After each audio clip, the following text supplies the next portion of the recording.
came from an Hindu background, in the family. Mom was all her life a Christian but got married to an Hindu. Mom was a secret believer. At 15 years old, things were really difficult at home, and Mom said, that's it, and she took all the idols and threw them away, and she said, starting from Sunday, we're going to church. A year later, I had a need in my life, and I just said, if there is a God out there, reveal yourself to me. From that day, I've not turned back. In 2004, I remember after work on a Tuesday night, just going to the doctor, and he did a whole lot of tests and things, and he got the other doctors to come in, and then while he's doing this, he's telling my mom, I'm calling an ambulance, and I'm thinking, why is he calling an ambulance? I walked and came in, and he told my mom, you know what, you need to be prepared for a long night at the hospital. We got to the hospital, must have been 8 o'clock, and there you see 5 nurses frantic, are you Miss Knight? And I'm thinking, yeah, have you got the right person? What's going on? And then I went into all the tests and everything, and they said, Miss Knight, we suspect you've got cancer in your liver. And I'm like looking at them, and I'm looking at Mom. She's smiling, I'm smiling. I'm like, no, I didn't hear that, didn't hear that. And then they start explaining options and everything, and I'm thinking, they made a mistake somewhere. Then I said, can you test again, check? They said, we've triple checked all your results. Yeah, it was a tiring time at that time, and but I don't know, I think I was very blessed with a mom that God gave that spent more time on her knees praying, and I was very lucky. I just prayed to God and I said, Jesus, if you think this is what you're giving me, you've got to bring me through it. You've got to heal me, because I'm working in a company I'm the only Christian, and I'm going there and telling them that I've got cancer. I just need them to see God working through my life. I know that He promised us in Isaiah 53:5, by my stripes you are healed, and I was, if you said you took those stripes from me, I want my healing.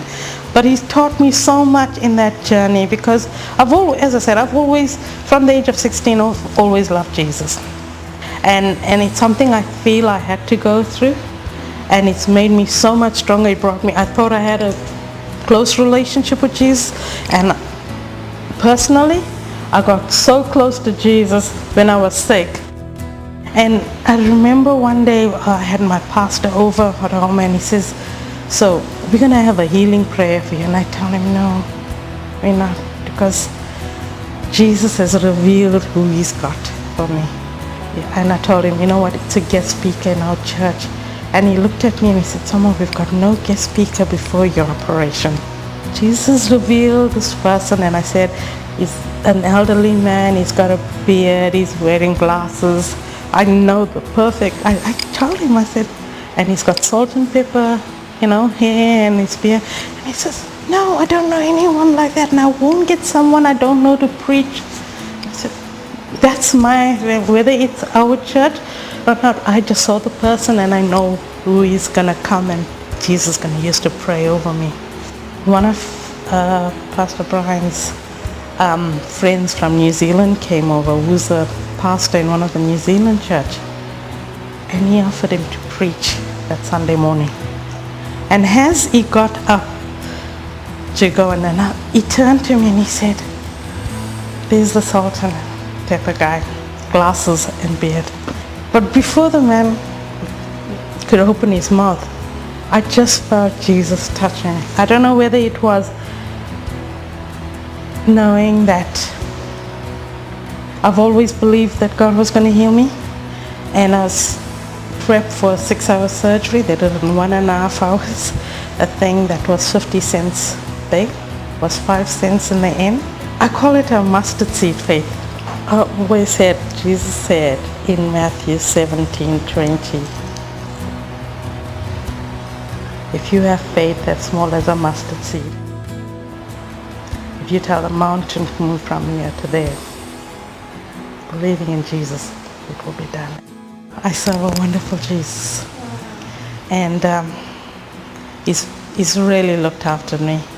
But the one good thing is that my journey through the cancer thing was witnessed by not just by myself and people at work and everyone, now they all just say, if you could come through that. And I think, no, I don't think that was just my little, speed bump I had to get over. And I think we all have different speed bumps in life, and I just feel like, we just have to hold on to him. And I've come to this church, and there's one thing I've been ardently praying for, is that just give me that zeal I had when I was 20, and it surrounded me by 20-year-olds now, and I find that I'm bubbling in with my spirit. I want to do things, I want to help, and I want people to know that if he can do it for me, he can do it for anybody. I want people to look at me and I want them to say, I want what Soma got. I want the joy she's got, I want the peace she's got, I want to love the way Soma loves, because that's what love is, that's what Jesus is. That's what I want. If that's in 10 years, if I'm remembered as the girl that loved Jesus and wasn't afraid to show it, yeah, I've accomplished it.